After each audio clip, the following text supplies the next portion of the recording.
RCB Mayank Agarwal, Liam Livingstone, Nuwan Thushara, Manoj और राशिद डार।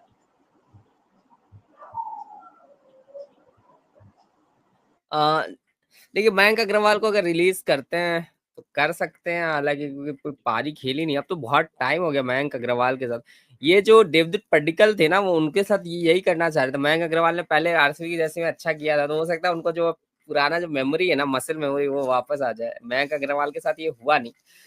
मयंक अग्रवाल के बारे में तो मैंने सुना भी है कि ये जो है ना, जब बैंगलोर से ही खेलते थे ये, वहां पे क्लब क्रिकेट भी खेलते थे ना, बहुत ही उस तरीके के प्लेयर है, कभी चलते हैं कभी नहीं चलते हैं, बहुत ही इनकंसिस्टेंट प्लेयर है। और वो मारने लगते हैं तो वो मारते रहते हैं। उसका जब नाम आया था ना आरसीबी से, तब भी लोग बोल रहे थे कि भाई इतना नाम सुना नहीं हमने डोमेस्टिक में। तो वो उसी तरीके का प्लेयर, जब ग्लेन मैक्सवेल है ना, कभी चलता है नहीं चलता है, बहुत ही इनकंसिस्टेंट है। अब मयंक अग्रवाल पे कौन दाव खेलेगा देखते हैं, किसी ना किसी को एज बैकअप चाहिए होगा, वो आ जाएंगे, पर रिलीज कर देती है आरसीबी। लिविंगस्टन है, लिविंगस्टन पे दाव खेला गया था, फाइनल में ठीक ठाक 20-30 रन बना दिए थे, बट वहां पे बहुत प्रेशर में दिखे। बेस्ट थी भाई वहां। बैंगलोर से बेटर क्या जगह हो सकती है आपके लिए भाई, लिविंगस्टन टाइप के प्लेयर के लिए। अब यहाँ से Livingstone could be a good interesting choice for CSK भाई। अच्छी दाव है भाई, खेले भाई ये पोकर। मैं तो बोलता हूँ आप लिविंगस्टन अगर रिलीज करती है आरसीबी, गो फॉर लिविंगस्टन यार। आप क्या होगा, जैसा फेल ही होंगे ना, पर अगर वो बंदा चल गया ना, तो फिर तो भाई नैया पार लगा देगा। क्योंकि आरसीबी के पास ये टीम डेविड आ चुके हैं, तो लिविंगस्टन की अब जरूरत पड़ती नहीं है लोअर ऑर्डर में। और वहां पे लोअर ऑर्डर में जितेश शर्मा भी काफी अच्छा करते हैं, तो ये वाला मामला जो है वो कवर कर लिया है यहाँ पे आरसीबी ने। थुसारा का वही है भाई, प्ले बॉलर बहुत अच्छे हैं, श्रीलंका के लिए बहुत अच्छा करते हैं, पर जगह ही नहीं है भाई। अगर हेजलवुड को खिलाना है तो थुसारा को खिलाओगे, दो प्लेयर तो नहीं खेल सकते एक साथ। तो वही है। बाकी रसिक धर आई थिंक वहां से है, JNK से बिलोंग करते हैं, अच्छे बॉलर है भाई, ये दिल्ली से भी अच्छा किया था। टैलेंट डेफिनेटली है, पर कंसिस्टेंसी और वो एक बड़ी चीज है ना, कि आप आईपीएल के लेवल पे करने के लिए आप क्या तैयार हो। कमलेश नागरकोटी भी एक टाइम पे प्लेयर थे भाई, अंडर-19 में बहुत तगड़ा है, 140 के आसपास डालते थे, उनका कैरियर नहीं चल पाया। तो रसिक धर को भी रिलीज कर सकते हैं, क्योंकि सब कुछ कवर्ड है आई थिंक। इनके पास वो बॉलर है ना, जो गुजरात के जो बॉलर है वो बॉलिंग करता है। आई थिंक रिंकू सिंह ने मारा था जिसको, कौन से बॉलर थे? यश दयाल। यश दयाल है, हाँ यश दयाल है। होप्स उनके जो लीगल मामले हैं, वो पता नहीं क्या चल रहा है वहां पे, वो सारे सॉल्व हो जाए तो वहां से वो मामला हो जाता है, तो आई थिंक वो कवर्ड है उस एरिया में, तो ये सारे रिलीज हो सकता है। और इनके लिए तो भाई ये टाइटल चेज कर रहे हैं, अब डिफेंड करेंगे यहाँ पे नेक्स्ट ईयर। और मैचेस चेन्नई में, ये बैंगलोर में नहीं होंगे, याद रखें भाई, चिन्ना स्वामी इज बैंड, तो ये कहीं और मैचेस खेलेंगे, और वो अब उस पिच के हिसाब से आपको प्लेयर बनाने पड़ेंगे। तो सेट है आरसीबी का, मुझे ज्यादा प्रॉब्लम होनी नहीं है, इससे जीत चुके हैं। अगर विराट कोहली खेलते हैं तो I think everything is set. I think Rashid धर को ये बिल्कुल रिलीज करेंगे। 6 करोड़ में खरीदा था और 6 मैचेस भी नहीं खिलाए थे वहां।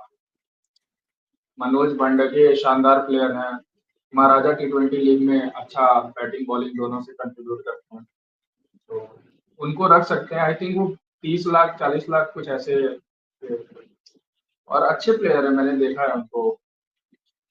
तो थुसारा, लुंगी एनगिडी भी है इनके पास, थुसारा भी है, तो बॉलिंग में बहुत सारे ऑप्शन है। थुसारा 50-50 रहेगा मेरे। लिविंगस्टन का थोड़ा सा महंगे है, वो 8.5 करोड़ में खरीदा है, 8.75 करोड़। तो पैसे बचाने हो तो भेज सकते हैं, लेकिन फिर उससे अच्छा ऑप्शन मिले तब ना। मयंक अग्रवाल, वही भाई ने कहा, इनकंसिस्टेंसी, बेंगलुरु ब्लास्टर्स के लिए खेलते हैं और वहां पे भी कुछ खास प्रदर्शन नहीं करते हैं। जब चलते हैं तो बहुत मारते हैं, लेकिन कंसिस्टेंट नहीं रन बनाते हैं। तो डोमेस्टिक में ही जब कंसिस्टेंट नहीं करते तो फिर आगे बड़े लेवल पे कैसे करेंगे। मैं भी उनको भी यहाँ पे रिलीज कर दिया।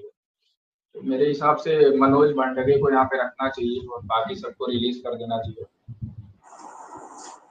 मयंक अग्रवाल कंसिस्टेंसी उनके पास नहीं है, आप दोनों ने चर्चा की। अगर उनको कंसिस्टेंसी पानी है तो क्या उन्हें सीएसके ज्वाइन करनी चाहिए? फिर सीएसके उनके पीछे जा सकता है।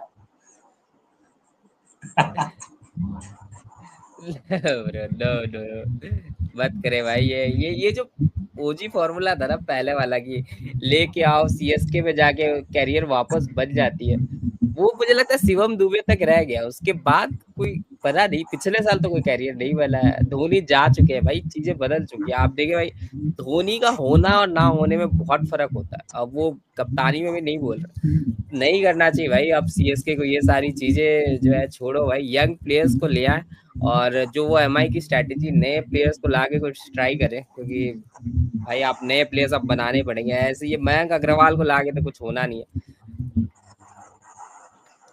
थोड़े से ऐसे प्लेयर्स लाने पड़ेंगे जो T20 क्रिकेट खेलना जानते हो, क्योंकि 3 ही प्लेयर्स थे पिछली बार, उसमें से 2 रिप्लेसमेंट ही आए जो सीएसके की स्क्वाड में जो T20 क्रिकेट एक्चुअली खेल रहे थे। बाकी शिवम दुबे हो गए, डेवाल ट्रेविस हो गए, आयुष मात्रे हो गए, बाकी सब तो टेस्ट ओडीआई ऐसा वैसा 10 ओवर तक तो वो ऐसे ही प्लेस ही कर रहे थे, 60-70 रन बना रहे थे। तो ये जमाना गया। पहले था कि शेन वॉटसन भी थोड़े से शुरू के 6 ओवर्स विकेट निकाल के खेलते थे, उसके बाद लेकिन वो अटैक भी तो करते थे ना।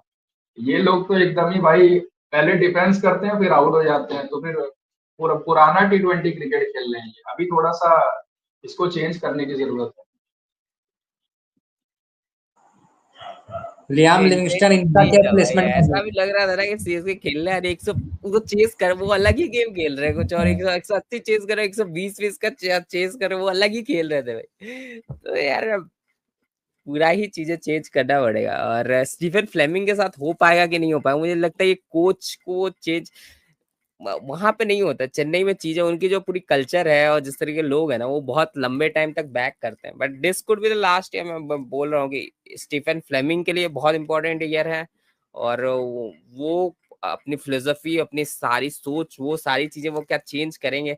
डिफेंसिव, अल्ट्रा डिफेंसिव जो है ये लाइन पे जा रहे हैं, और अब क्रिकेट अटैकिंग हो गया। मैं सब कुछ चेंज, इवन फुटबॉल में भी ना, पहले डिफेंसिवली आप अल्ट्रा डिफेंसिव के साथ जीते। मोरिनो काफी सक्सेसफुल थे एक टाइम पे, आज वो जो है उनका वो टाइम नहीं रहा, अभी भी री इन्वेंट कर रहा है। तो अटैकिंग फुटबॉल जो है, जो जमाना आ गया, गार्डियोला का सक्सेस काफी हाई है। आप देख लो स्पेन में हैंसी फ्लिक जो अच्छा कर रहा है, बार्सिलोना, वो भी काफी अटैकिंग फुटबॉल खेल रहे हैं। वही अटैक करना, आपको अटैक करना ही पड़ेगा, और वो चेन्नई का डिफेंस से अटैक करेगी, और मोर हाई इंटेंसिटी गेम। चलो आप पूरा चेंज नहीं कर सकते, कम से कम 50% तो चेंज कर दो, 50% अटैक करना स्टार्ट कर दो। वो अगर कर लेगी तभी हो पाएगा, तभी। बट एक बात है कि भाई प्लेऑफ तक ही जाएंगे। मुझे लग रहा है टाइटल नहीं जीत सकती है सीएसके, ये थोड़ा सा मुझे लगता है ये अभी इम्पॉसिबल है फॉर सीएसके। अगर टाइटल जीतना है तो फिर वहां पे अश्विन को भेज के वहां पे पेप गार्डियोला को बुलाना पड़ेगा स्टेफन फ्लेमिंग की जगह। फिर वहां पे मौका बनेगा।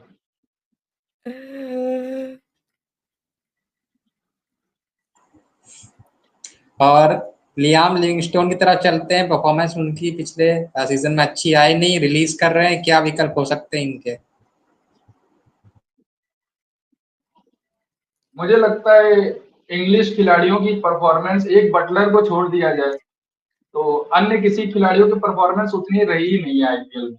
एक आध खिलाड़ी अगर ऑफ फिलिप सॉल्ट थोड़ा बहुत अच्छा कर रहे हैं, लेकिन बाकी इंग्लिश क्रिकेटर्स खाली पैसे कमाने आते हैं, मेरा ऐसा मानना है पर्सनली। तो आप इंग्लिश क्रिकेटर्स के पीछे जाओ ही मत। कोई कोई तो ऑप्शन में नाम डाल देते हैं, फिर वो उसके बाद जब आईपीएल चालू होता है तो फिर विड्रॉ करके भाग जाते हैं। तो फिर क्या मतलब है ऐसा? इंग्लिश प्लेयर्स के पीछे आप भागो ही मत, कोई मतलब नहीं है उस पर। कोशिश करो साउथ अफ्रीका, ऑस्ट्रेलिया, यहाँ पे ऐसे प्लेयर्स तो टारगेट भाई आप करें जो नाम अच्छा लीजिए, प्लेयर। नाम ले लीजिए प्लीज, नाम ले लीजिए प्लेयर का। अरे एलेक्स हेल्स कितनी बार भागे वहां पे, क्रिस वोक्स भागे, बहुत प्लेयर्स हैं भाई, पूरा स्क्वाड ही पहले का भागता ही था बस। रॉय भी थे, वो अलग है ना, उनका मेंटल हेल्थ तो अलग। वो क्या बोला, पॉल कॉलिंगवुड का एक बार कोट था कि भाई मुझे तो समझ में नहीं आता धोनी बोर नहीं होते क्या क्रिकेट से। कि भाई, अरे भाई बात क्या, उनको वो अलग देखते हैं भाई, जिंदगी को वो अलग तरीके से ही जीते हैं। हम लोग जिंदगी को क्या है, जॉब एज अ जॉब देखते हैं कि भाई अप्रोच करना ये काम है, रोज का काम है भाई, आदत है। उनका अलग है भाई, हमें एंजॉय होना चाहिए, क्रिकेट में मजा आना चाहिए, तो वो थ्रिल आना चाहिए, किक आना चाहिए, मतलब पता नहीं क्या फिलोसफी है वो यूरोपियन जो होता है ना, वहां पे 3-4 महीने लोग हॉलीडेज मनाते हैं, वो अलग कल्चर है, सभी अमीर है, यहाँ पे वैसा होता नहीं है ना जनरली, वही वाली बात है। जेसन रॉय भी इधर नहीं आते हैं, तो वो तो है हैरी इंग्लिश ब्रूक भी प्लेयर्स। नहीं आते हैं।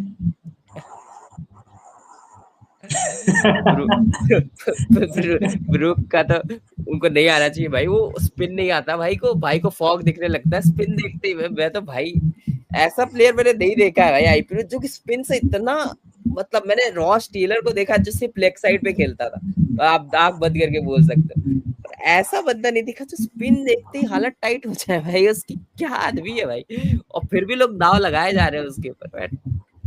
नहीं है भाई के लिए नहीं बनी हुई है इंडियन पिचेस। या अगली टीम की तरफ चलते हैं।